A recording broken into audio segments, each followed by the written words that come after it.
right, we're live. Welcome to another episode of No Anonymity Podcast. Very, very special guest on here today.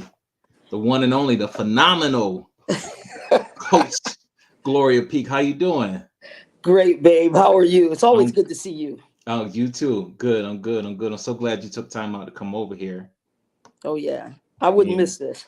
Yeah. Sorry about that. We had the times all mixed up. Living out here is crazy.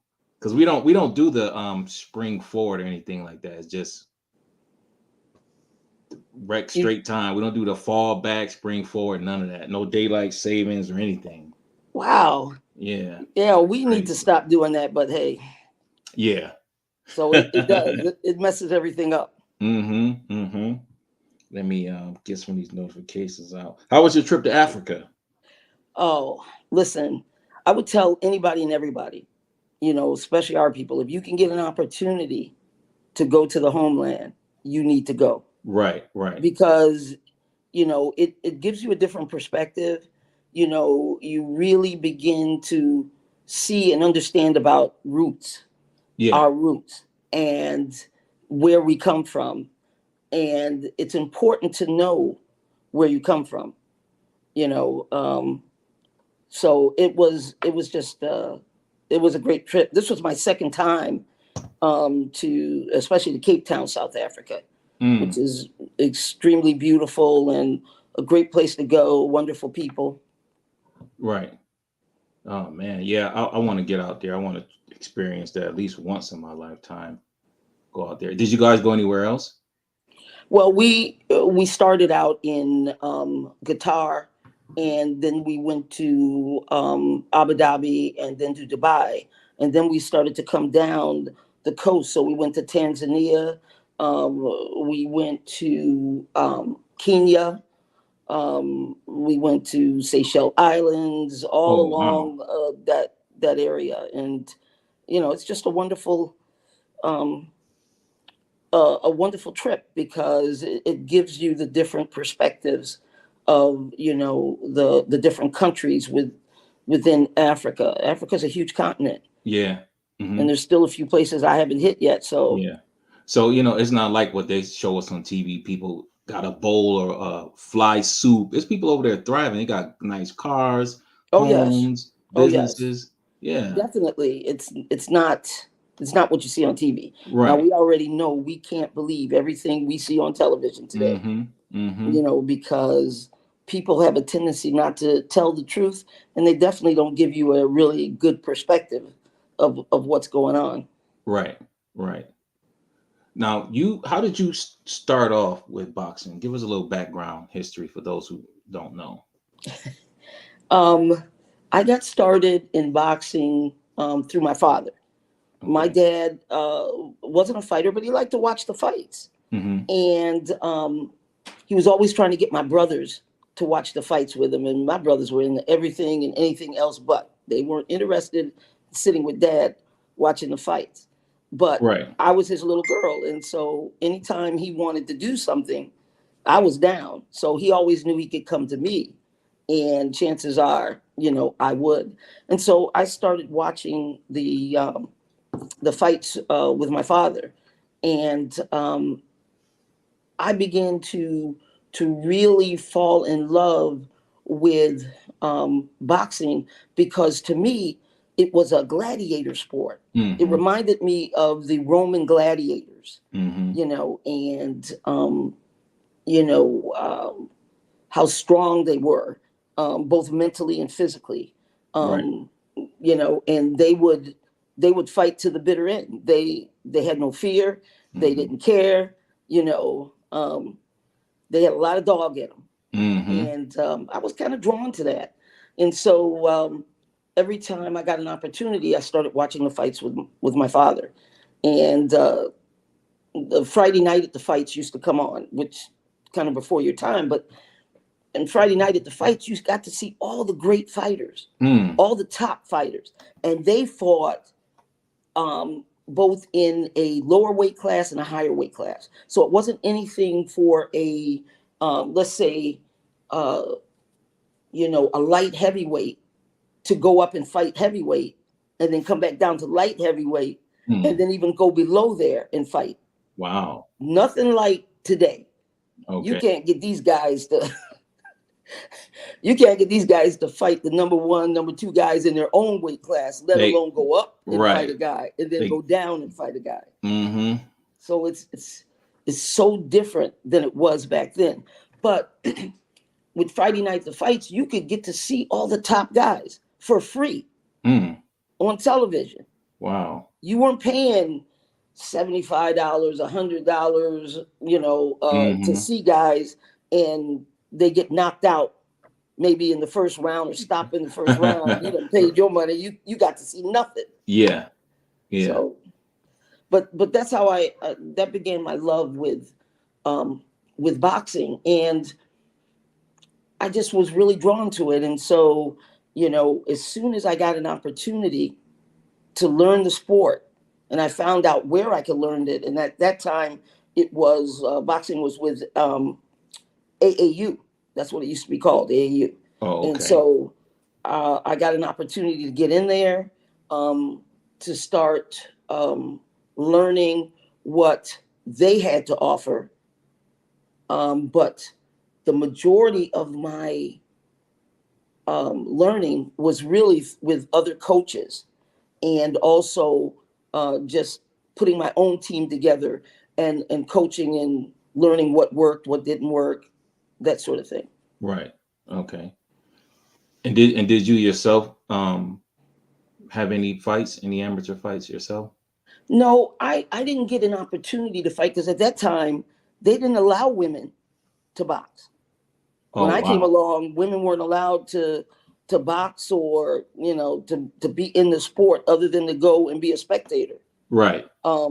So I cut my teeth on learning to spar with guys, in the gym, in the back room, where nobody could really see you because women weren't supposed to be in there and they weren't supposed to be fighting. But once I learned the skills, the only way to really learn the sport was to be able to get out there and to actually put those skills to the test. Right. And since there were no other women, the only people I could put it to the test with was the guys. And that's what made you so good fighting the guys, right? That helped. Yes. Yeah. That helped because I learned a whole lot in respect to hitting and not getting hit. Right. I developed the hit and not get hit. Why? Because let's face it, men and women don't box each other or spar each other because one, the guys are stronger. Right. Yeah, they're going to be able to hit harder, and more damage is done to you. Mm-hmm. So my thing was get in, do damage, get out before damage can be done to you. So I kind of perfected that. Okay. So I learned to, the defense was my major thing. Defense, not get hit. Not get hit, right. Oh, we got Coach Stokes in the house. Hey, lady, how you doing? Hey, sweetheart, how are you? Man, good. You're looking good. You're looking good. Not bad for an old lady, huh? Hey, Steve, I told her kind of living on the West Coast, it mess me up with the time, like different time zones and all that stuff. Yeah. So kind of got I had to call him and get him out of bed. Hey, I told him, I said, you got her locked on. She can be on you for real. She can be like, hey, very punctual. Yeah. Yeah. If you missed it, Steph, you missed it. We were talking about how she got into boxing and just trying to gauge where she get the love and the passion for coaching. Did you see other coaches misrepresented and you say, you know what, this guy ain't doing it right, or this person, let me get in here and really show them, because you're very hands-on with people. As opposed to when I was fighting with other people, they like just go over there and do something. Yeah, one of the things people have asked me is, why were you so successful? How were you able to do some of the things that you've done? And one of the things you're talking about is being hands-on, as well as the type of style of boxing that I did. I did something that a lot of people didn't do then, and I don't think they do now. My model for my boxing program is that of a family. It's Right. family oriented. Okay, so when you come into the program, I'll tell you quickly. I'll give you a hug and say, welcome. You just joined the family. Right. Okay, and each and every boxer in my club is part of the family. And if you find that if you have that family dynamics, you get boxers that they're going to work harder. Right. They help each other, because it's not that you come into the gym and you got 15 boxers and nobody really talks to one another. They're not a part of one another. They're just 15 different boxers there. No, I got 15 family members. Right. Okay. Yeah. You come into the gym and Steve, I don't know if you guys remembered that. I used to always tell you that, hey, this is family. You part of the family. So everybody had to work together. Everybody had to get along. So they helped each other as far as the stepping stones for getting better as a boxer. Right. And that's one of the reasons I was able to develop so many killers. Yeah. Very, very different from other places. I don't want to talk bad about other coaches. No, we're not going to talk bad about other coaches. Yeah. I'm just saying, I think the closest coach that I ever been with to you was Willie Monroe. Willie Monroe Jr.'s dad. He had that same kind of love and approach that you had when I was over there with him. But other than that, I don't know. But we were talking earlier off before we got live, Steve, and we were talking about the caliber of kids. And I want to go into discipline. I saw a video with Carissa Shields, and she said, where do these fighters get off disrespecting their coach? The coach tell them run 5 laps, and they telling their coach, no, I'm only going to run 1 lap, or be here at a certain time, and the fighter is pulling up. She said the lack of disrespect for these are pro fighters now she's never seen that before. So if you could talk about the discipline and what's going on with when you were coaching as opposed to now, Coach. Me or Steve? You, Coach Pete. Oh, okay. Yeah, I mean, I don't understand it because, my boxers knew, for example, to be at the gym, okay, when practice time, on time or before time. It didn't matter whether I came late or not. You were to be there on time. If I gave you a time, that's when you were supposed to be there. You don't come dragging in, 5 minutes late, 10 minutes late, and try to give me any kind of excuse. No, right then and there, that already tells me that you are not ready. You're not ready to be a champion. Right. You're not ready to be number one, because you can't even follow simple instructions and you can't be on time. I never had, none of my boxers ever told me, no, I'm not going to do that. No, I'm only going to run 1 lap. If I sent them out to run, okay, you didn't stop. You ran the whole distance, okay, until you came back. Like Norris used to be my I call him the head sled dog because he made sure we ran that block. Oh yes. He was the rabbit. He definitely was the rabbit. Yeah. He was the rabbit. And I would send him out. He'd say, Coach, how fast you want him to go? I said, this is what I want him to do. And there's no stopping. There is no stopping. No. Okay. One time we were at a track. Randall's running.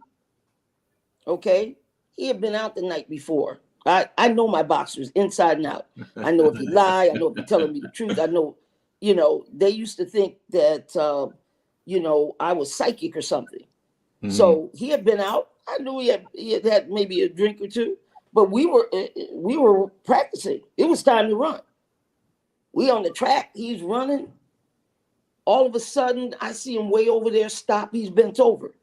So when the rest of the guys come around, they say, yo, coach, Randall's throwing up. I say, yeah, okay. Finish your run. Randall comes back around walking. I said, son, you didn't finish your run.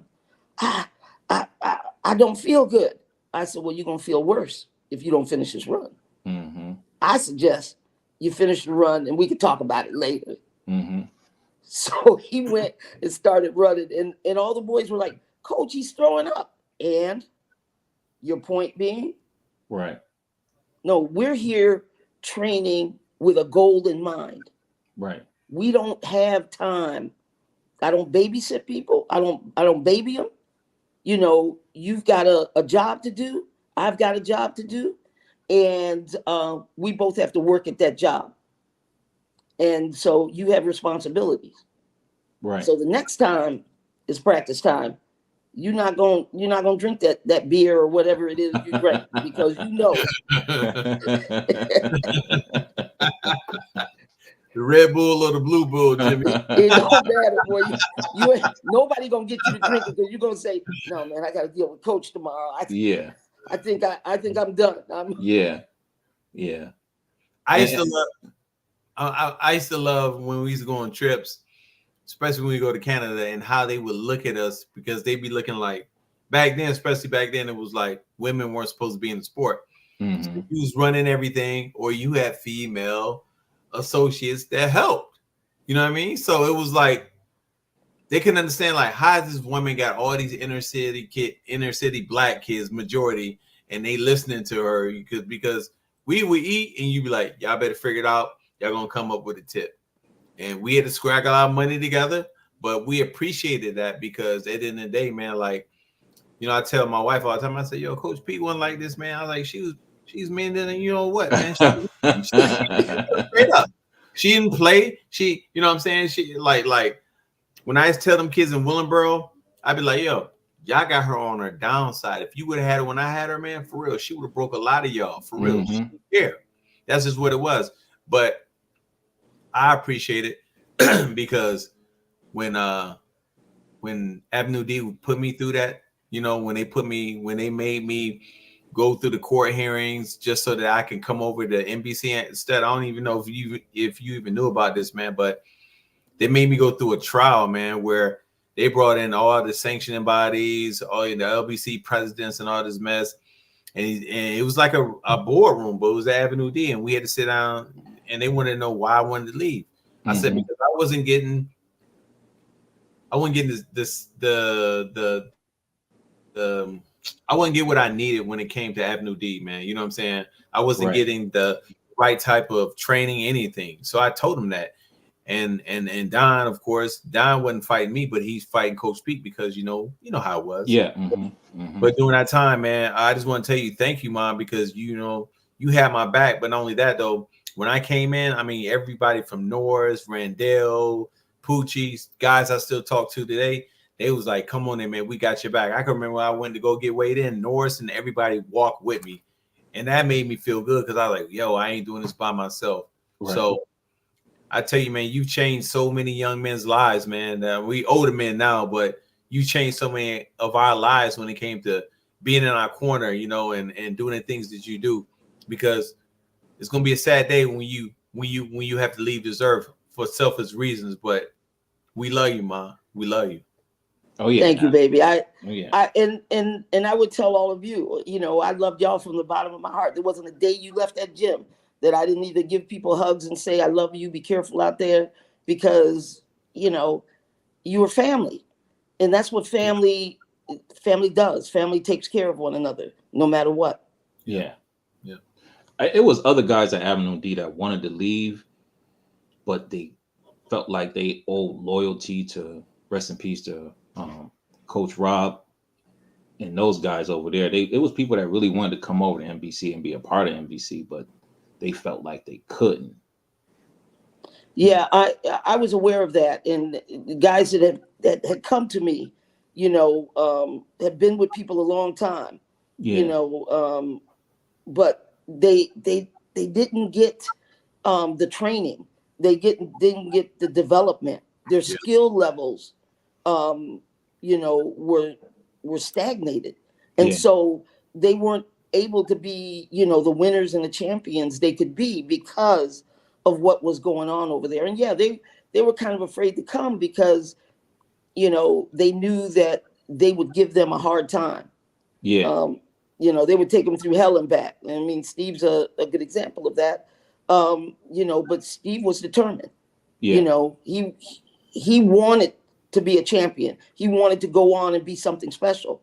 And Yeah. so he didn't let them, you know, he didn't let that loyalty thing, you know, hold him back. Yeah. One time me and Pusha was in my room and he was like, man, I want to go, but I'm so invested in, he didn't use those words, but you know, he was, the loyalty thing is what kind of kept him over there with the other team, but he definitely wanted to come over to NBC.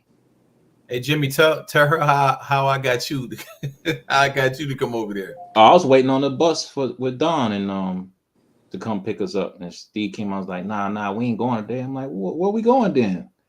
We're going to NBC. I was like, NBC, all right. So Don pulled up. Don cussed me out, called me a son of SOB. I'm like, dang. I'm like, all right. I said, I ain't going. I'm going over to NBC. And he slammed the door and pulled off. Wow, this guy is crazy. Hey, you know who he's coaching for now though? Huh? You know who he's coaching for now? Who? Don? Baton Street? Nah, he's at Montgomery. Man. Oh, he got the old Montgomery gym? Yeah, he got the old Montgomery gym for real, straight up. Hey, Push Up, I told Push Up couldn't believe it. Push Up was like, no, Steve, no, not Don. I said, yeah, man, Don. And nothing is coming out of that gym. Nah. I think Phil Green has your old gym on Lao. He still has that one. Future Boxing. Yeah, he's still there. Yeah, he still has that one. Yep. Yeah, working with the kids. Yeah. I mean, you know, they wanted so badly to be able to sort of copy what I did, but they don't understand. They could sit in the gym all day long and watch me, and they still wouldn't be able to do what I do. Right. You know, because there's more to it than just the coaching. You know, and like I said, I mean, and today's gym and stuff, you get very few, you know, elite boxers coming out of those gyms. Mm-hmm. Because they don't understand the things that need to happen, you know, in order to develop, you know, an athlete, and to take them from zero, you know, to elite, you know, or Olympian. Yeah. Why do you think so many of the coaches gave you so much of a pushback and had such a disdain for you? Is it because they were older gentlemen coming from a different generation? Like Steve said, they couldn't comprehend a female coaching at the level that you were coaching at. You think that's one of the reasons? Well, that's definitely one of the reasons. I mean, you know, think about it. Boxing is what I call the last great domain of men. It's the last great domain. You know, it is your ultimate pugilistic sport, you know, and if you looked at the history of that sport, you didn't see a woman's face anywhere. Okay, then all of a sudden, here I come on the scene, and they're like, you know, what's she doing here? You know, and they used to think I was a joke. You know, that maybe, you know, you guys couldn't find a male coach anywhere, so y'all settled for me, and you know, and I wasn't going to be able, you know, to help you, you know, at all. So they just, you know, they looked at me as being a joke because, you know, they felt that women weren't strong enough, you know, mentally, physically, you know, emotionally to handle, you know, boxing. Because think about it. Here I am with all these guys, and I would have guys in my gym 6'4", 200 and some pounds, and people would wonder, how do you keep big guys like that in line? They had to be cussing you out. They had to be, snatching you up, telling you X, Y, and Z. And when they would ask me, I would say, I tell you what, go over there and offer to pay one of my boxers some money to come over and cuss at me. Right. No. And they say, really? I said, yeah, go ahead. They're like, are you for sure? I said, listen, just go do it. Go do it. You're welcome to go do it.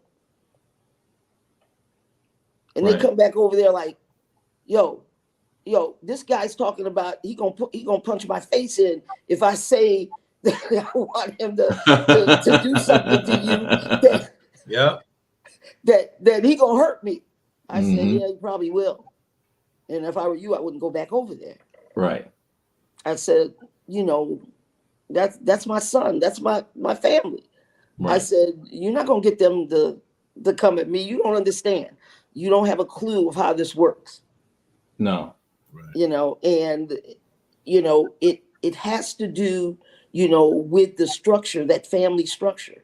And the thing that made it even better is that, I'm female. So you guys would look at me like, mom. I give people an example. Look, I can tell the boxers, okay, I want y'all to jump rope and continue to jump rope till I get back. I'll be right back. I come back, everybody's still jump roping. Yeah. It didn't matter how long I was gone. Right. No.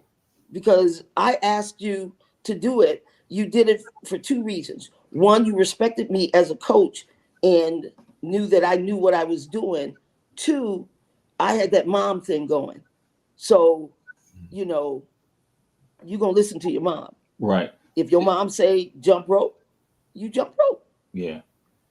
But it was a clear difference in the structure that you had going on at NBC from other gyms. And I'm just curious, why wouldn't they want to come over there and look at what you had coming up doing and at least try to copy it a little bit? Because the other gyms, there were no structure at Avenue D. We used to go over there. Me and Steve was talking about this earlier, digging that dirty mouthpiece bag Don had. The garbage. Yeah, pulling out mouthpieces and just doing whatever.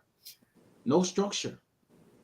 No structure, and no way of providing you guys with good positive opportunities. Just like Steve said, when I first went over there trying to help Don and them and work with their club, when I saw that nasty metal pot they had with the hot water, and they would pull mouthpieces out of it, and it would be gummy and like glue.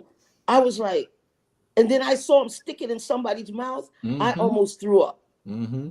Yeah. I almost threw up. We wore those mouthpieces. Don, that's nasty, babe. Why would you stick that in their mouth?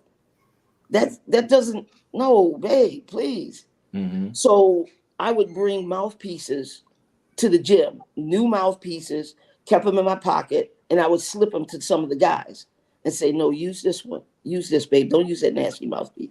Keep this, keep that.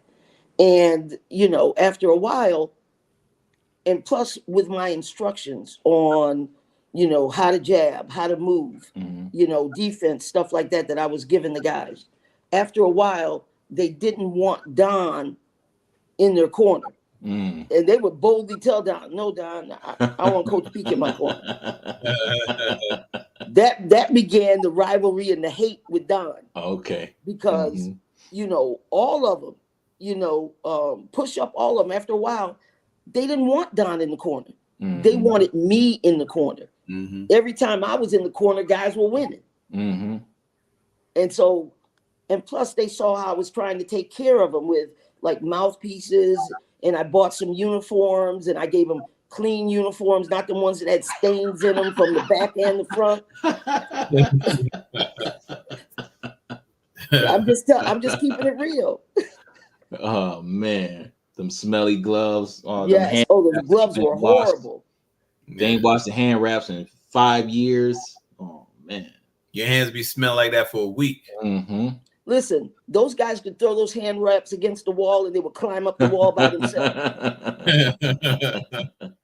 I mean, they were nasty. I would take them home, wash them. A couple of pair just disintegrated. I mean, I had to throw them away because they just, being in clean water just made them dissolve. Right. So I would buy hand wraps and I would let them use hand wraps, but they had to give it back to me so that I could keep them washed and, Yeah. So was that at the point you say, you know what, let me go start my own program? How did NBC come about? NBC came about due to what's my guy's name? He hung out with Push Up in them. Killer? Charles Murray. Charles. Okay. So Charles pulled me aside one day and said, "Look, coach," he said, "they need a gym on the other side of town." He said, you could start your own gym. You don't have to be over here taking all this abuse from Don and stuff like that. Mm-hmm. You're more than capable of starting your own gym. I said, well, I hadn't thought about it, but maybe you're right. I said, there's some places I could go and try to find a place and stuff like this. So, he was the one that talked me into starting my own gym. Wow. Okay.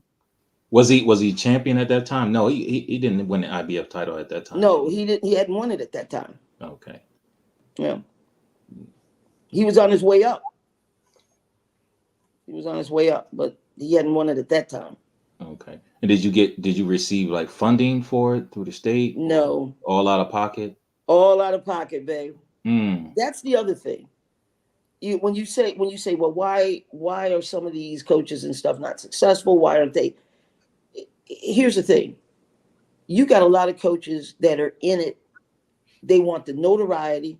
Mm-hmm. They want to make a lot of money because they think it's easy to develop a champion. Okay. So they're really not all that interested in making sure that they have a program, for kids that are not only going to teach them boxing, but is positive, is going to help develop them as an individual, as a positive and productive part of the community. They're not interested in anything like that. It's all about me. What kind of notoriety can I get? Who can I pound into being a champion that's going to make me look good? Where, on the other hand, my concern was for the athlete. How can I help you become a better person, a positive person, a productive individual? What are the things that you need? And so I didn't have people throwing money at me or giving me money to do the programs. So I had to hustle, see, who I could get donations from. And the majority of the money came from my pocket. I worked a full-time job. I worked corrections, the state of New York. And so a lot of my check went to the boxers, to developing the program, to making sure they had the things that they needed. Yeah. Like the other ones, they had vans and stuff like that. So I know they were getting money from the state, but they definitely wasn't putting it back into the athletes. No. Mouthpieces, mouth guards. Right. So, yeah, like you said, yeah. Yeah, I burned up 2 of my own cars driving guys to tournaments, to, wherever it was, so that they could compete and stuff. I had to use my car. I didn't, nobody gave me a van. Nobody gave me, money for the program. After a while, after my program started to really, take off and the boxers developed a reputation and stuff, I would have little organizations that would give me donations and help me. And then, friends that I have who would donate because they knew I was trying to help the boxers and to reach a particular goal that they felt that they could get behind. Yeah. Because I think the only other club that might have had uniforms was Baden Street, right? I don't, because Yeah. Avenue D didn't have uniforms over No, the Avenue D didn't have. It's whatever you could, whatever you could pull out of the closet from under the bed. That's what you wore. It didn't matter what it looked like. It didn't matter if it had holes in it. Yeah. If it was something that you could put on to fight in. Yeah. You know, and I remember watching some of the kids, their shoes used to talk to you. Yeah. Because the rubber soles would come off the bottom and of the top. And so it would talk to you like, let's see where it would talk to you like this. Yeah. I remember asking, I had when I had a fight with Avenue D, and I had in the other clubs, they had on nice uniforms and stuff. And I had on some shorts, some sneakers, and I asked Charles, because Charles was in my corner. I said, "Do I look all right?" He said, "Yeah, it don't matter what you got on, just go out there."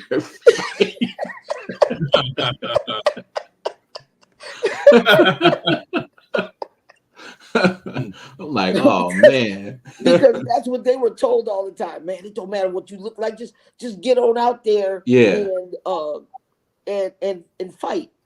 And I remember one kid in the corner. He got in the corner. He had on black shorts, and he had on a black T-shirt. I said, "Babe, you gotta have on either white shorts or a white T-shirt." He said, "Oh, this is a white T-shirt." I said, "What?" Oh man. I said, "Wait, when was it white? When was the last time it was white?" Yeah. Because NBC, we had the black uniforms, the red ones, yeah, different ones. So yeah, because the whole thing was, I wanted you guys to feel proud. You were representing, the club, and you were representing me. I was not gonna have you go out there, looking like, "Damn it, I'll bite you." No, you had to look. If I look sharp, you had to look sharp. Yeah, Steve was the first one to show me I think it was ringside, and we could order boots and stuff. And I'm like, we could get this stuff, because I didn't know that coming from Avenue D. Like, I didn't know we could get all that stuff. You still wouldn't have known.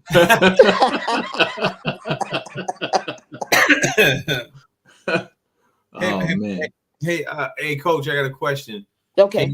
Can you share any motivational speeches that you had used, for certain situations for fighters that you thought that were losing, during that time? Because a lot of people think, like, you just put a mouthpiece and gloves on and give them a little bit of water and send them out, but they don't know the process it takes. So can you share like a motivational speech that you had to use, for someone to help them get through a tough situation in the ring? Yeah, I mean, oh my gosh, there were so many. You would have guys go out, and it could be their first, second, or third fight, and they get hit a little harder than they maybe had gotten hit in the past, or even gotten hit in sparring in the gym. And I could tell by how they changed their movement and stuff that they were wanting to give up. They were just wanting to not come back at the person and just give the fight away. Yeah. And so they would have to come to the corner, and depending on the individual, it would determine how I talk to them. Some people I had to be a little harsh with, some people, a little bit easier going, and look at, hey, listen, your jab is not bad, but if you would, you would give me like double jab, and then what I like you to do is just, step to your left, come with a right hand hook. I said, remember those little simple things we would do in the gym? That's the only thing I need you to do. I said, now if you miss and it doesn't work, I want you to regroup and try it again. because it's going to work. Right. I said, and all I need you to do is to regroup, try it again. And that's all I had to say. Because once they hit them and they regroup, now they done gone crazy. Now they're trying to take them out. You know, now they say, oh yeah, I can hit you with that. Oh, that works. You know, and you know, it was on from there. Right. You know, but that would work with some guys. Other guys, I had to get, you know, a lot harsher. I'd be like, look, especially those guys. Oh yeah, they call me Quick Draw McGraw with the towel. For real, for real. Quick Draw McGraw. And I would tell you quick. Get in here and you act like you afraid or you don't want to fight. I'm getting you up out of there. You're not going to embarrass yourself. You're not going to embarrass me. You're not going to embarrass the club. Right. I said, and I'm going to throw this towel so high that they will be able to see it in Florida.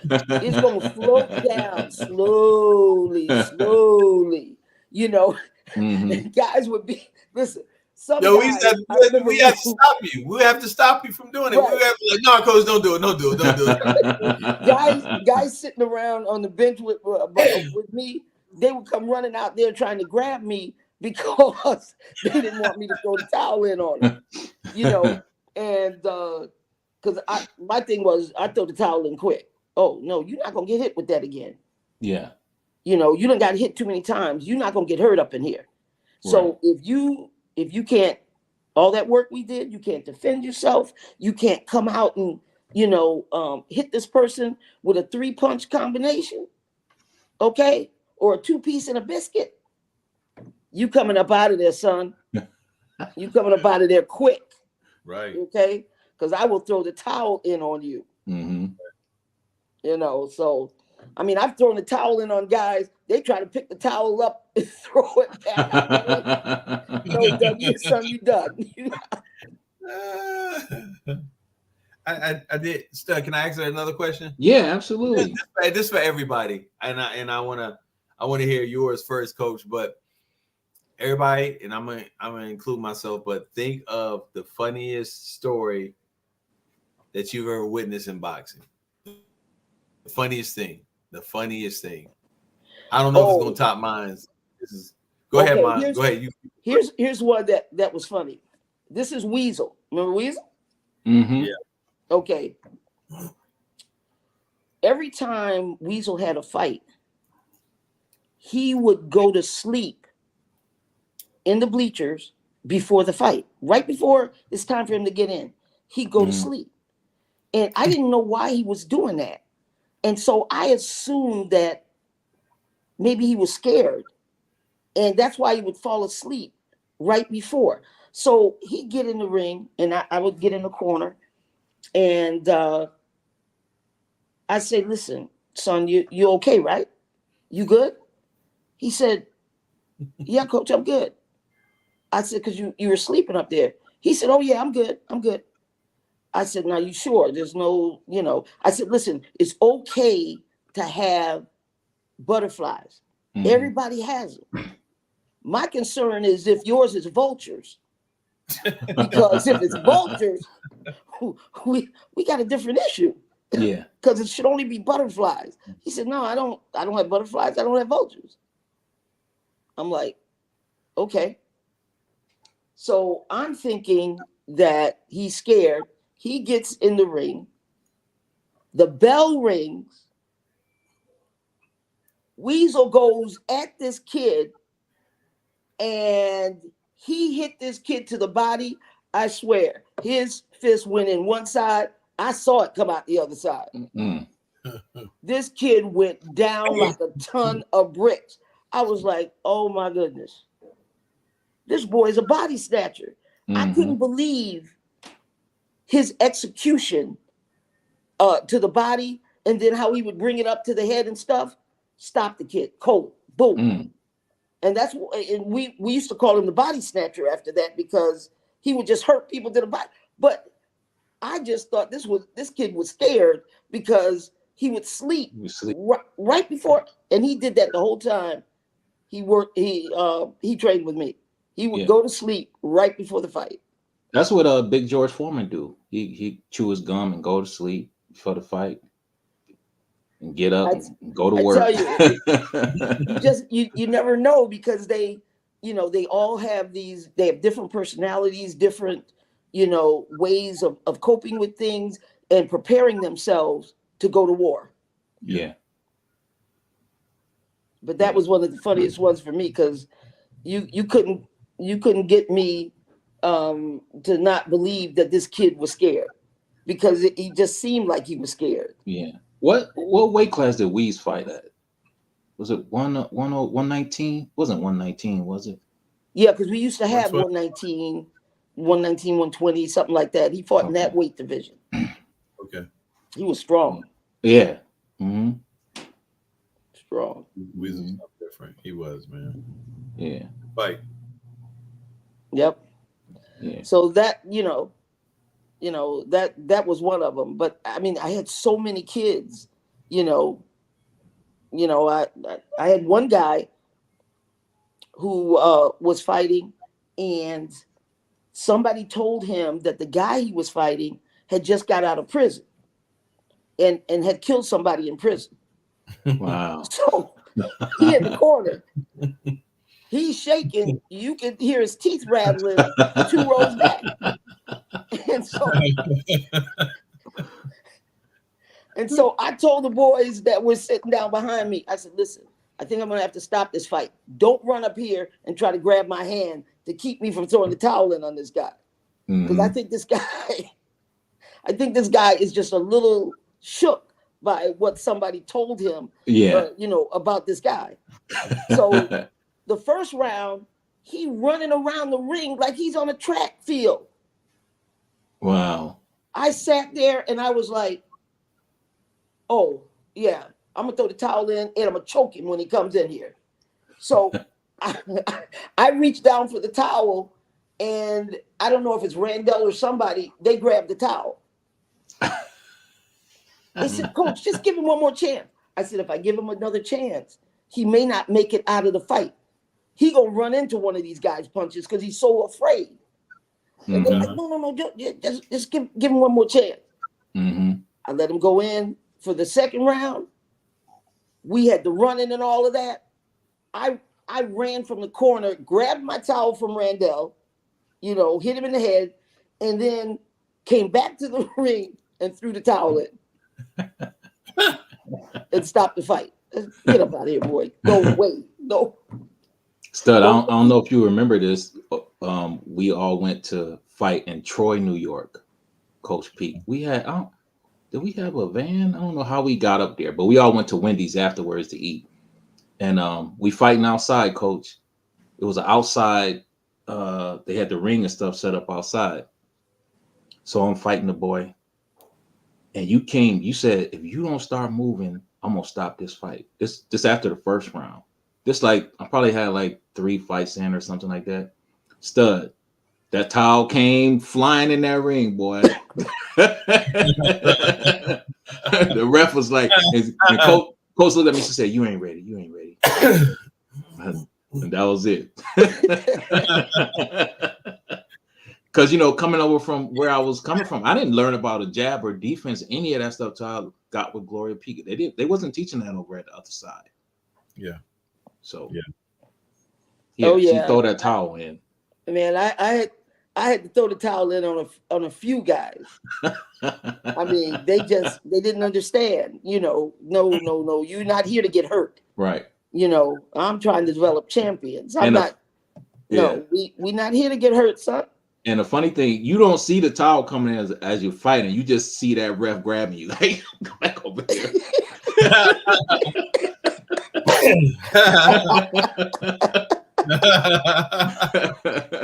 You ain't paying attention to the towel. Yeah, you ain't paying attention to the towel. Like, oh man, okay.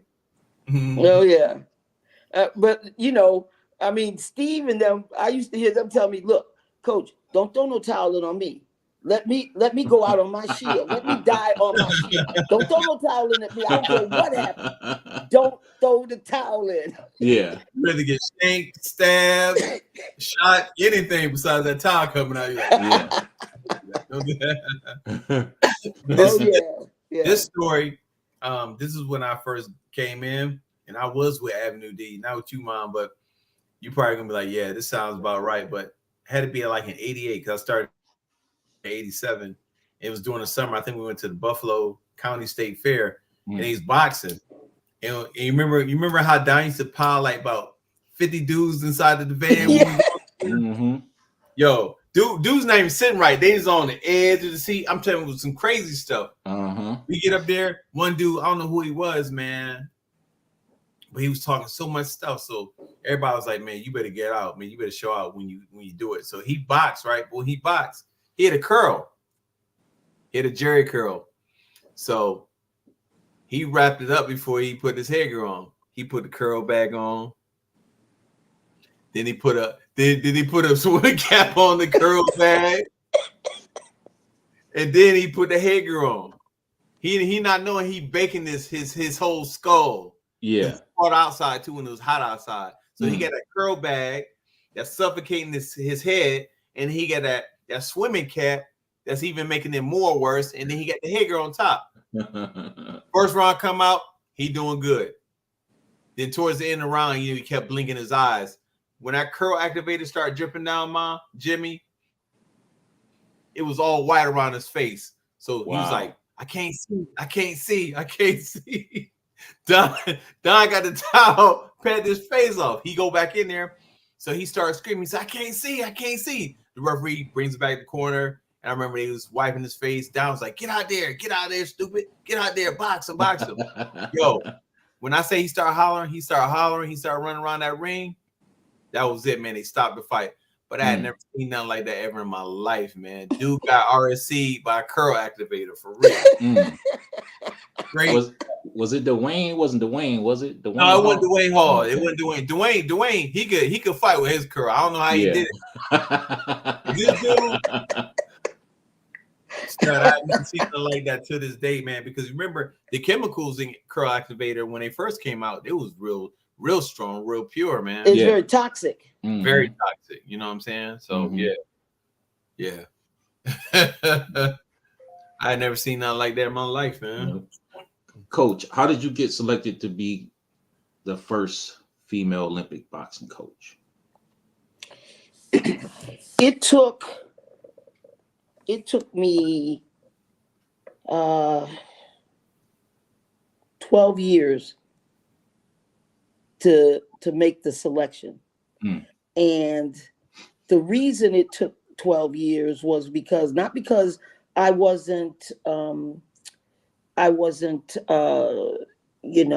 qualified before that time. Okay. It was a matter of these male coaches like Coach Abdullah and some of the other ones working to keep me out, because one, female, first one, and they felt that they could do a better job than me. But if you looked at the statistics of what they were doing at that time, amateur boxing, USA and amateur boxing was going downhill. Okay, they were losing more than they were winning, and it was obvious that there were a whole lot of things that played into that. Right. Some of it was the lack of discipline of the athletes, the lack of instructions and the type of instructions, that they were getting. These amateur boxers were not all that committed. They were looking past amateurs to the pros. So they weren't vested in the amateur game. Right. They didn't respect a lot of those coaches. So they kind of did what they wanted to do. Yeah. And, USA Boxing took a nosedive. At one time, we were the team to beat. We were the number one team. Nobody wanted to fight us. Nobody. Okay, but by the time just before I got to be one of the Olympic coaches, you had countries fighting to try to be the first ones to box the USA team because they knew that was a guaranteed win. That's how bad we were. That was the state of affairs. Right. We had really, going downhill. So the first games that I was able to qualify for as a coach, let's see, it was 2004, 2008, and then 12. So 2002 or 2000 was the first one I was eligible for. And they told me, well, coach, you were close. When we looked at the, certification for coaches and who could go, but you didn't quite make it. So, okay, I expected that first time out to get that kind of excuse, even though at the time I was taking taking teams all over the world. I was taking and remember, there wasn't female teams. These were all male teams. Okay. And I was taking them to compete on the international stage, all over the world. So then, 2004 came. And once again, they were like, well, coach, you were in the top 4, but, you just missed it. I said, okay. But I was determined. Right. I was like, you're not going to be able to say no to me forever. I'm going to continue to make champions. I'm going to continue to beat you guys. I'm going to find a way to put my boxers or a boxer on the Olympic team. Right. So 2008, once again, they said that I did not make it. I was in second place and just missed out once again. Or no, I'm sorry, 2004.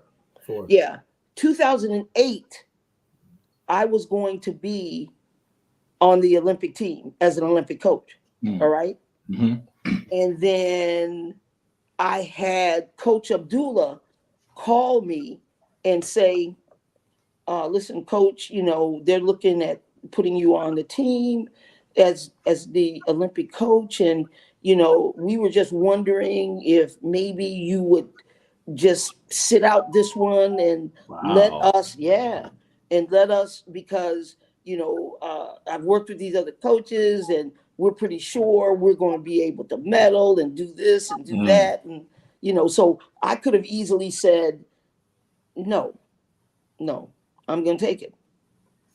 I'm not going to allow you guys to continue to push me, under the rug. But, I'm thinking about the team. We haven't been winning medals. We definitely hadn't won any gold medals. Maybe I should just, don't be selfish and step back and let them have that. So I did. And in 2008, I went, I was the head coach for the team that went as sparring partners and stuff for the 2018. So on that team, there was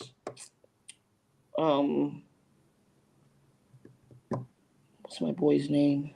Deontay Wilder on that team? Deontay Wilder was, and so was Andre Ward. Andre Ward. No. Okay. Andre Ward was on that team. Was he on that or was he on 2004? I thought he was on 2004. Was he on 2004? Yeah, I'm pretty sure he was. Okay, so 2004 is when I worked with the Olympic team going, because Andre Ward was on the team, and I worked with that team. Mm. So I went to Colorado and worked with that team for 4 weeks. Okay. 4 weeks. And then the 2008 team, again, like I said, I let him go, which I probably shouldn't have let him go, but I did. And then 2012 came, and there was no way they couldn't keep me off the team. They had played all their cards, so there was no way. And I wound up going to the 2012 team. And you Now, guys how I medaled. got to be coach on that team, because don't forget, you had Coach Abdullah was on that team as the head coach. Mm. Okay. But Coach Abdullah had made the mistake of, he was coaching pros. Okay. And you can't coach pros and be a head coach for the Olympic team at the same time. Mm-hmm. Conflict. So they made him, he was there, but they made him sit down. And so I was the head coach for the 2012 Olympic team. And you guys medaled, right? Yes. And the only ones that medaled were the women. That's right. Were the women. Yep. The men did not medal. That speaks volumes. Yeah, and you know who was on there, right? On your team. On the 2012, the guys. For the guys. Who fought Errol was on that, right? Earl was on there. Mm. Earl didn't medal. None of the guys medaled. Deontay didn't make the team, did he? Did the trials, right? I don't think he made the team, did he? Yeah, 2008. 2008 he did. Yeah. Oh, okay. He got a bronze. He got a bronze? He got the bronze medal. Okay. I didn't know that. But the only gold was Clarissa Shields. Mm-hmm. I coached Clarissa Shields' corner, and I coached the other young lady who got a bronze. That was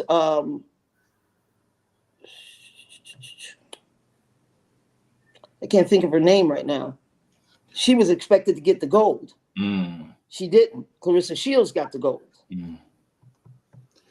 Did they give you a replica medal as well? Did they give you a plaque? No, they don't give coaches medals. They give you a plaque or anything? Nothing? Nope. But everybody, let's see, where can I put this so you can see it? This thing is crazy. How do you? Oh, you just hold it to your you trying to show me a picture? Yeah, I'm trying to show you something. Hold it where? Towards the camera up here, and we'll be able to see it. Like do that. Is it on your phone? Nope, I'm holding it in my hand. Oh, you're holding your hand, so just point it towards the camera. We'll be able to see it. I don't know where the camera is on this thing, to tell you the truth. Moving more. Is it in your right hand, Ma? It's in my right hand. So moving more to your left side. Keep moving. Keep moving. Keep moving. Move more. Keep moving. One more. Come over. Yeah, we see it. Yep. Okay, hold on. Let me figure it out here. And I see it. Oh, yeah, okay. The ring. Okay, nice. So everybody gets a ring. Mine has diamonds on the side. I see it. Wow, nice. And then it has writings on the side and stuff like that. The year and USA Boxing, stuff like that. Yeah. They did so many write-ups and articles about you that I read online. That was amazing. All the articles that came out. Good articles. Yeah. you know, been around a long time, guys. You know, Mm-hmm. I've been coaching boxing now for 50 years. Mm. Wow. Not a whole lot of people have been coaching as long as me. No. You think you inspired a wave of more female boxing coaches in this I country? Yes, I think so. I think that you know, they they've been able to look me up and see, hey, you know, if she can do that, maybe I can do that. Mm-hmm. Yeah. Yeah. You know, and you know, so uh, I mean, anything that will keep this sport going, I'm for it. Right. You know, um, you know, and uh, there's just so much knowledge that you know I've been able to pass on. Mm-hmm. You know, for example, we've got. I mean, you know, look at Steve. Steve Mm-hmm. has become he's a superb coach, Yeah. excellent, way Yes, sir. beyond me. You know, and I'd you say know that. I've been able to be a part of that in his you know development in education in the sport of boxing. Mm-hmm. You know, and um, Timothy Nolan. He is now going to be coach of in 2024 here in Paris. He's going to be one of the Olympic coaches. Nice. Started him out at 8 years old. Mm-hmm. Nice. You know, and you know other coaches have gone on. You know that are kids that I've had that are coaching and are doing really well. So you Yeah. know I feel blessed to have been a part of their life. And Right. Steve, that you know, to have been a part of your life has been wonderful. To see Jimmy, how far he's come. I got No. these pictures of you, Jimmy, when you were a little boy. Yeah. I should have brought some of those pictures so you can put them on, so people can see Yeah. you were a little roly poly guy. But I like Steve said earlier, I thank you for the discipline that you instilled in me, allow me to away from penitentiary, stay away from drugs, stay away from all types of bad things that we saw on our way walking to boxing practice. We were so focused on getting to the gym. You had to remember, we were walking through the ghetto to get to the gym. Yeah, Now we bypassed all of that and we stayed focused. It was because of the determination and the things that you instilled in us, that we knew it was a better way than just hanging on a corner and hanging on blocks and doing all that type of stuff. So I thank you. you're welcome, babe. Mm-hmm. You know, you guys were a blessing to me. You know, and so I mean, that's why I said that the structure of family, you know, is so important. You Right. know, as far as you know, helping to develop you guys into not only great boxers and stuff, but you know, great men and you know, special men. So it's just it's a wonder to see. You know, Yeah. I was curious, both of you, this is a question for both of you. How many pros have reached out to y'all and said, "Hey, coach, I'll pay you such and such if you come. Just work with me." And you probably turned them down, like, I don't want to really mess with the politics of the professional level. well, I had Jeremiah Wiggins was one of the first pros that I had. Um, you know, and he like Steve, he came to me from another club. Mm, You know, he caught hell coming, you know, moving from that club, but they weren't doing anything for him. mm-hmm. And then, you know, by the time he turned pro, you know, I took him pro only to try to protect him, you know, and making sure that, you know, he he he got the right person to promote him and things like that. But I found that the pro game was just so toxic. Yeah. Yeah, I don't dog eat dog. I didn't like the pro game, you know. So you know, I left and came back to the amateurs because I just couldn't do the pro game. Right. What about you, Coach Stokes? I get asked that all the time, whether it's with boxing or just being like a stand up coach for like Muay Thai or MMA gym. So I get it. I get it a lot, man. I really have my plate full with my son, and then I have a new kid, Caesar, that I'm working with, that I took to Olympic trials. So just those two, you know. So yeah, but anything more than those two, I really don't have the time for, man, because you know I focus really on my son and them and Yeah. the Caesar. Got you. Coach, give me your top 5 boxers right now in the sport of boxing. That I liked and had a lot of respect for. Yes. Uh, Andre Ward. I really liked Andre. And I'll tell you why. Andre was like, he would be the first person in the gym when it was practice time, Mm. and he'd be the last person to leave. Now, this is an individual who, as an amateur, you know, was undefeated and had beat, I mean, he had an unbelievable record. And you would think, you get guys that are like that, and their attitude is they're a little arrogant. You could tell them things, and they don't want to hear it from you and stuff. But during practice times, I would go over and I'd say to Andre, say, listen, I was watching you do such and such. I said, if you tweak it maybe and try this and see how it works for you. Let me know what you think. Mm-hmm. And so I would walk away and I would think, oh, he's probably not going to listen or try it or think that I'm just, blowing smoke and stuff like that. And so before the practice was over, he would call me over. He said, Coach, listen, I tried that. That felt pretty good. Watch me and see if I got it right. Yeah. So this was somebody who believed in learning. He wasn't, if you showed him something and it would work and stuff, he would gravitate towards it. He would use it, take it in, and you didn't always get that from a lot of fighters. Right. They would just be like, yeah, right. Okay, whatever. And go on, but that he was one that, definitely listened and would try to, become better and better and better at his craft. Mm-hmm. And adjust. Right. Yeah. So, he was one of the guys that at least I enjoyed working with. I really like working with. Okay. My other guy I like working with is the one that's sitting right there, Steve. Mm-hmm.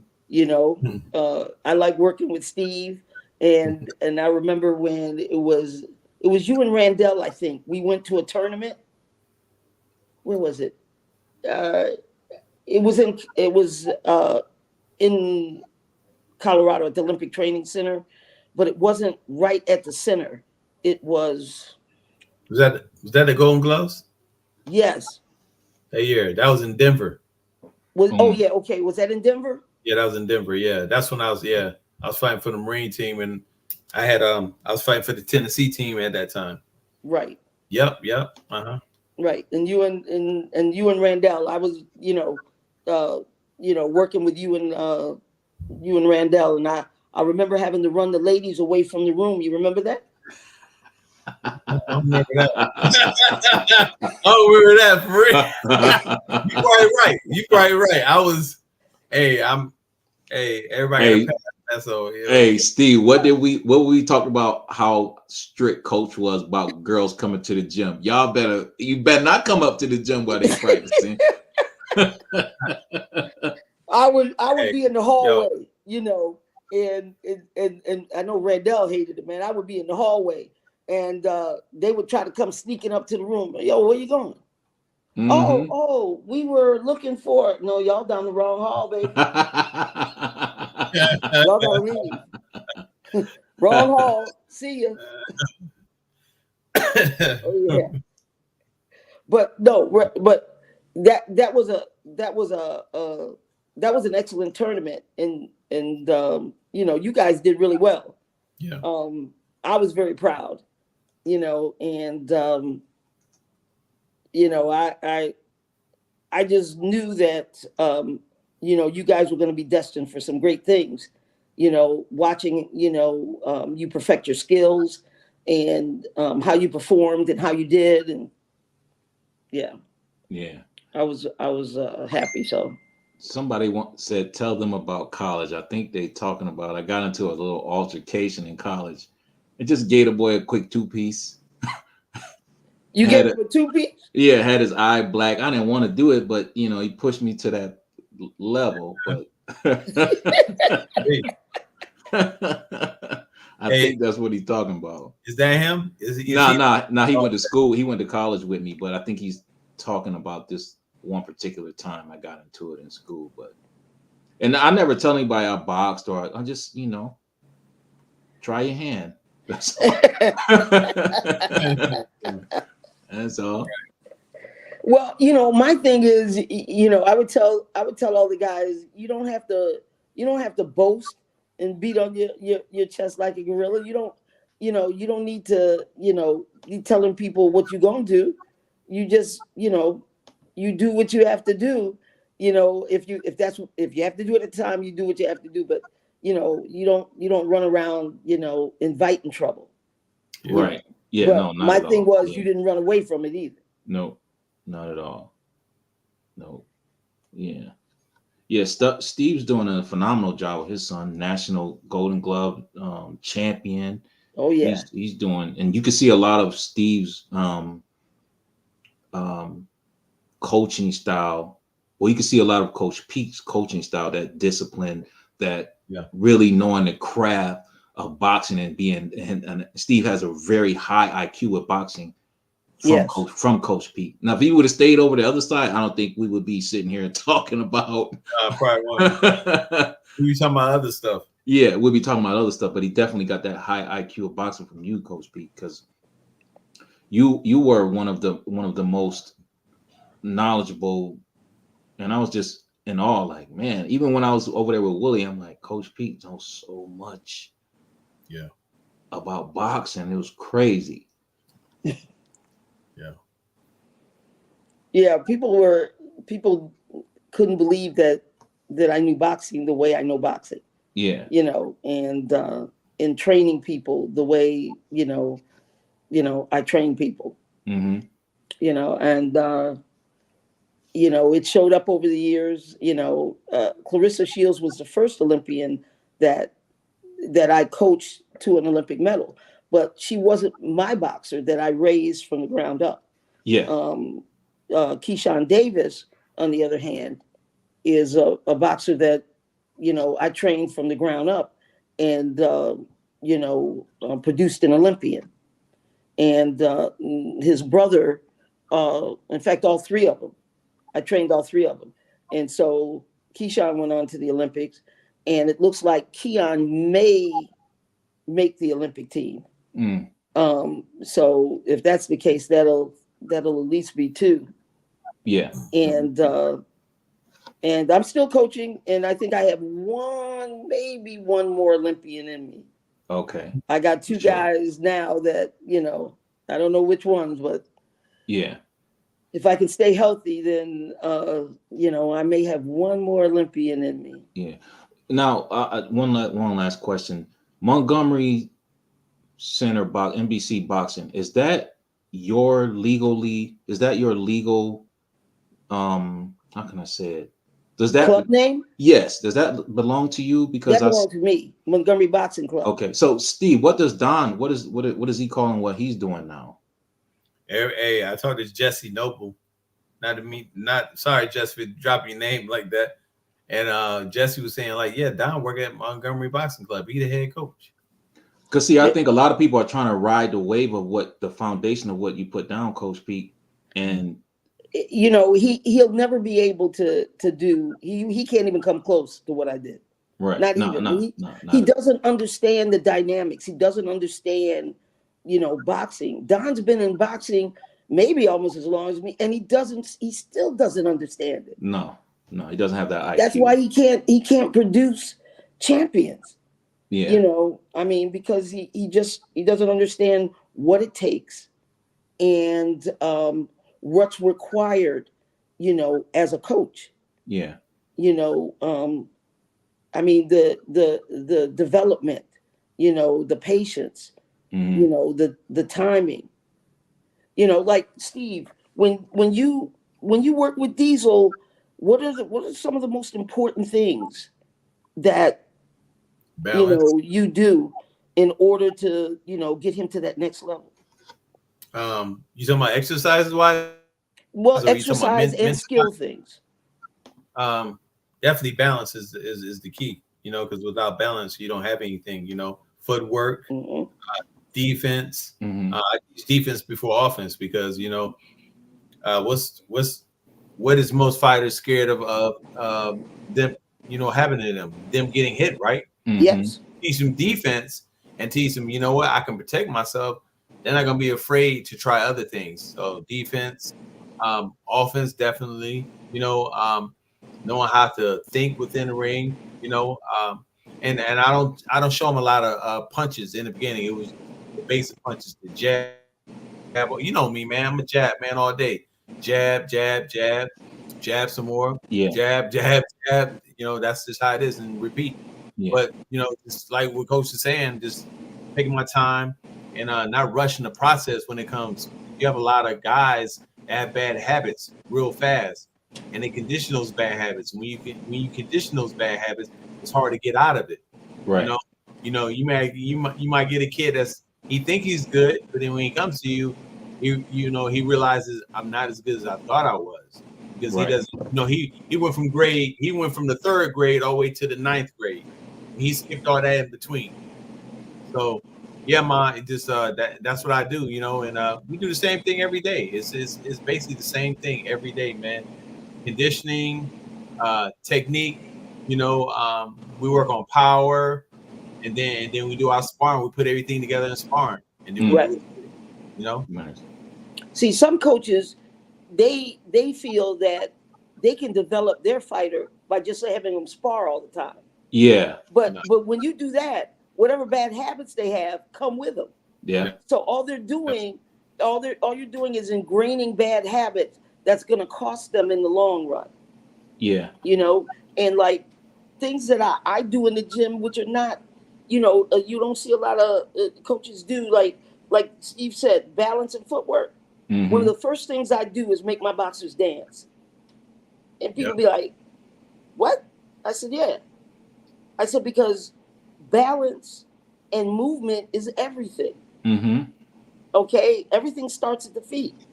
Yeah. So if you've got good balance and you've got movement, timing, that all comes from dancing, Yeah. being a dancer. If you've seen a good boxer and you watch them, you can put that boxer movement to music and it looks just like they're dancing Mm-hmm. because of the rhythm, being able to move, slipping punches.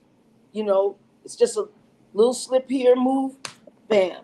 Now I've come back on you. Yeah. Um, it's things that people would not think of. Yeah. But you've got to put all those together. It's like putting a puzzle together. Right. And once you put it together, you've got something of beauty. Yeah. You've got a picture that you've been Yeah. able to put together with that puzzle.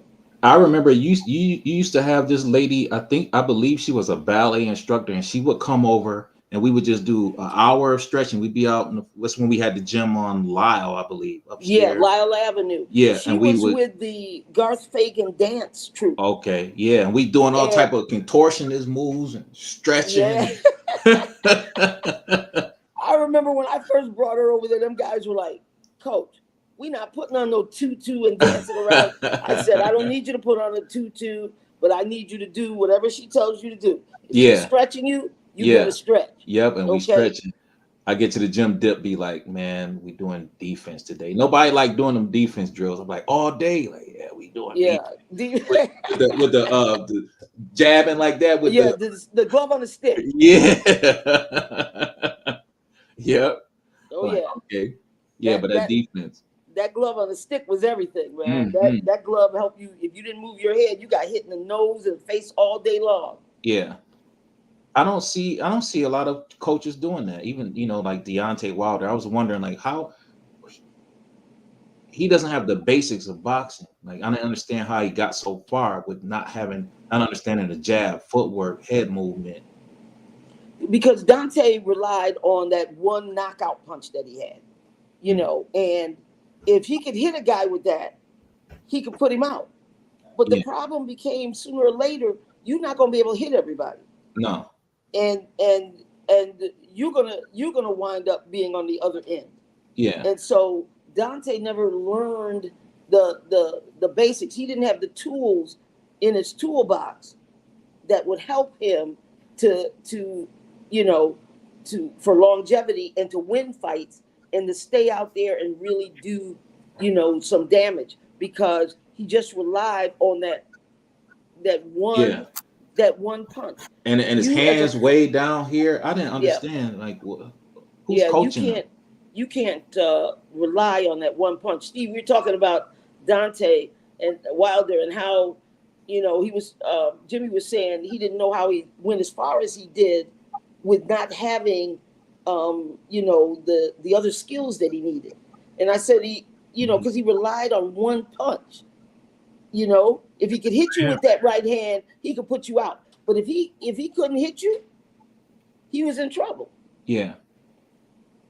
But just coaches, like, even if Steve was working with him, you would say, I gotta at least develop the basic hands upright, his hands never right, basic jab. I don't see any of that with him. No, I think he got as lucky. He got far as lucky as he possibly could, man. Because when he got rid of Mark Breland, I was like, "What are you doing?" Mark Breland was the best thing he had in his camp. Honestly, I mean, he got through, those fights with that right hand. He tried with the jab, it didn't work. And I think before you know it, they was 40-something more, and it's like, this guy really hasn't proven himself. Really, who am I? That's my opinion. That's what I've seen. Many other people have seen the exact same thing, but I mean, his last fight against Joseph Parker, that's somebody he should have beat. He should have knocked out. He should have beat him. He went the distance with this cat, man. So yeah, I don't know, man. Deontay Wilder, he made a lot of money though. Yeah, he made a lot of money. Coach, do you think we'll ever see another world champion come out of Rochester, New York? Dude, I don't know. To tell you the truth, I don't think so. But it's hard to say.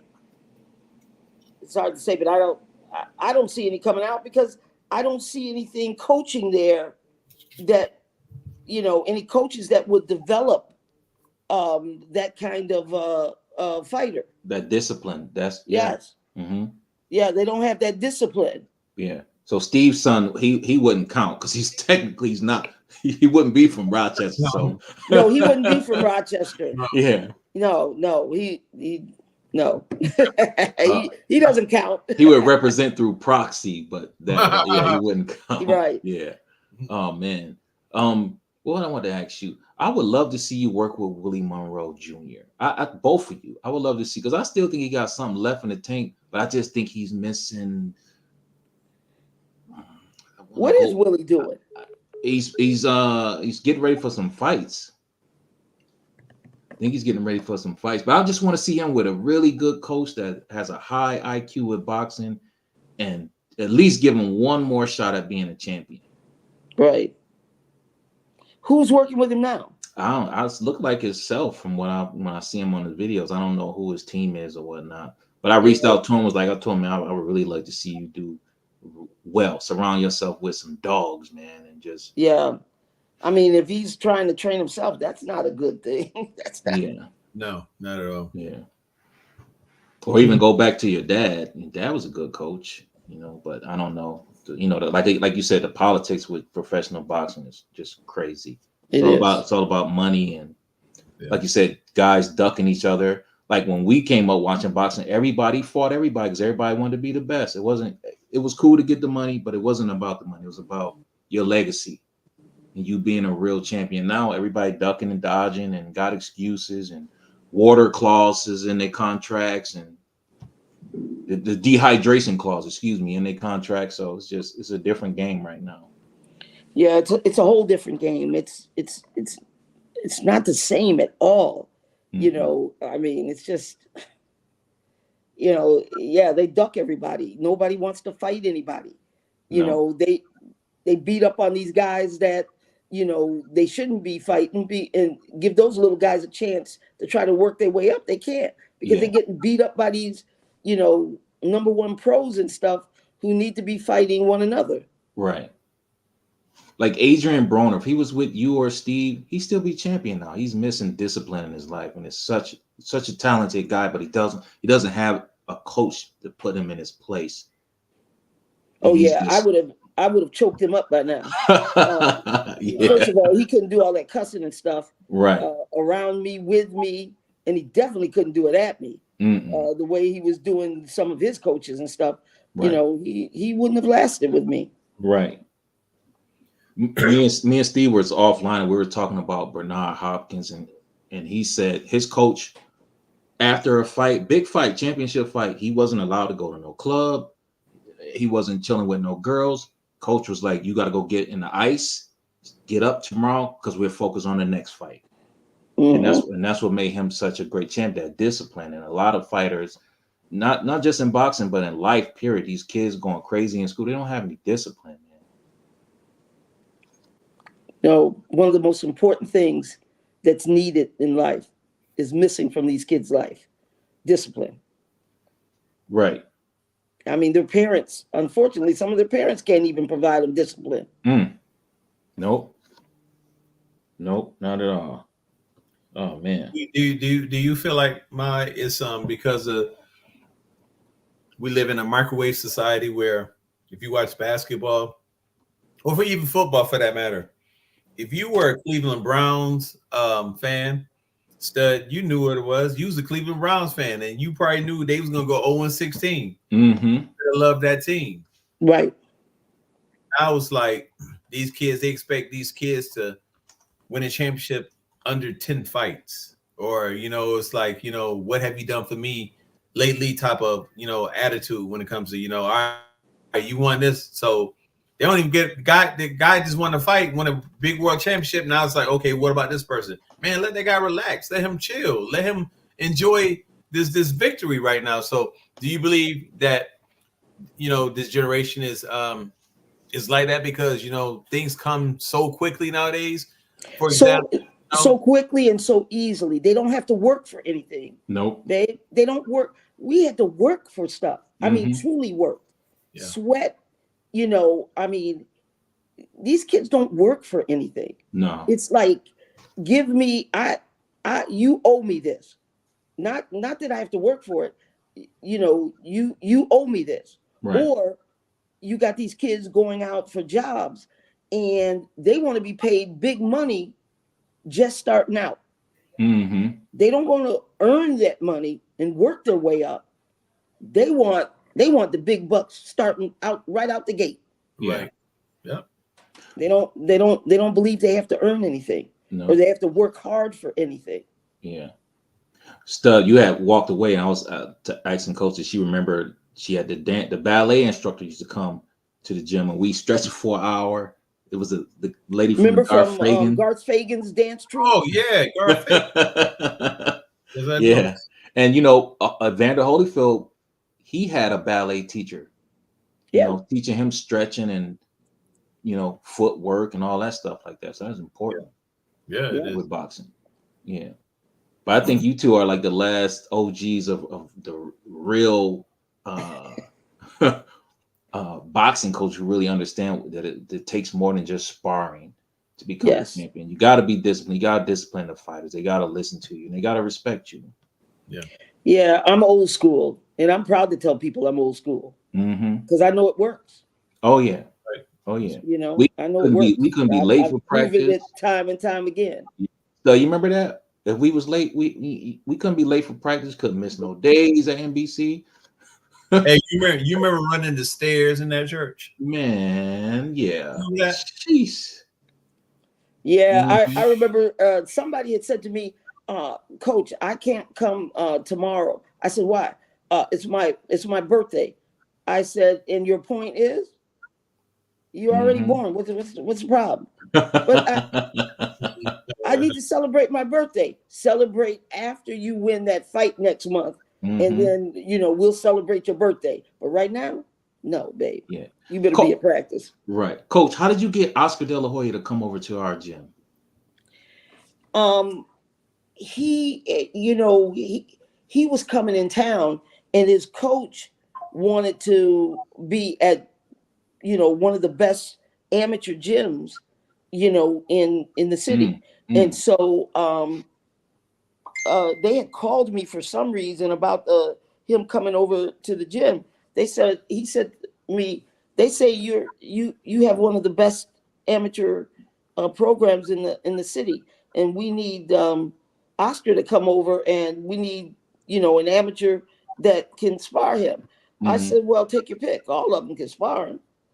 He said, what? I said, yeah. I said, bring him over. Trust me, I got enough dogs in my gym that we can give him some work. He said, well, I like the way you talk. Okay, we'll be over there. Yeah, he was a cool. I think I still have my Oscar poster. Yeah, I still have it. Yeah. So got mine. Yeah. Did Charles come over when Oscar was there? Because I think a lot of people showed up to our gym that day. Like, yeah, he might have come over. He might have come over and watched him. Yeah. Okay. Yeah, and then did they give us free tickets? Because I think we all went to that fight. Yeah, we got free tickets for the fight. Okay. Yeah. He ended up sparring with was it Norris? Norris. Okay. Yeah. Yeah, that was good work. Yeah. Yeah. He came to the right gym. Norris was on the news and everything. I remember that. Yeah. Oh yeah. Yeah. That was cool. That was real cool. Yeah. Oh man, memories. Oh yes. Yeah. Those were the good old days, guys. I just wish somebody would have took the torch of NBC and did well, not only just for boxing, but for the community, for kids that, they out there stealing cars and kids. They ain't got nothing to do. But if they had a place to go, like when we were coming up with discipline and structure, they wouldn't have time to be doing that stuff. Yeah. Yeah. Oh yeah. But yeah, so man, you want to promote anything? We at the hour mark. I usually don't keep people no longer than an hour because people's attention span. What you got going on, well, Coach? we gonna promote the the gold standard T-shirt. Gold standard, go get it. Yes, if you want to be a part of the gold standard, okay, all you got to do is hit me up. You want to get your own gold standard T-shirt so you can walk around in pride. People say, "Oh, gold standard, what that stand for?" Man, what the gold standard stands for is 100%. The best. You're giving 100% of you, the best you can be. You are at the top.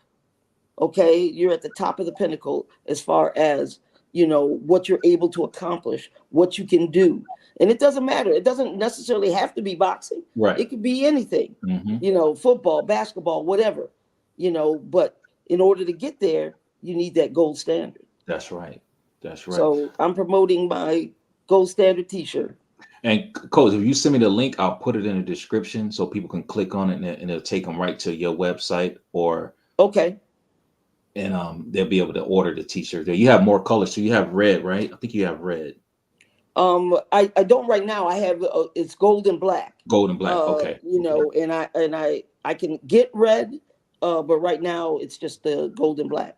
Okay. Coach Stokes, tell the boxing fans that might be watching about Rise.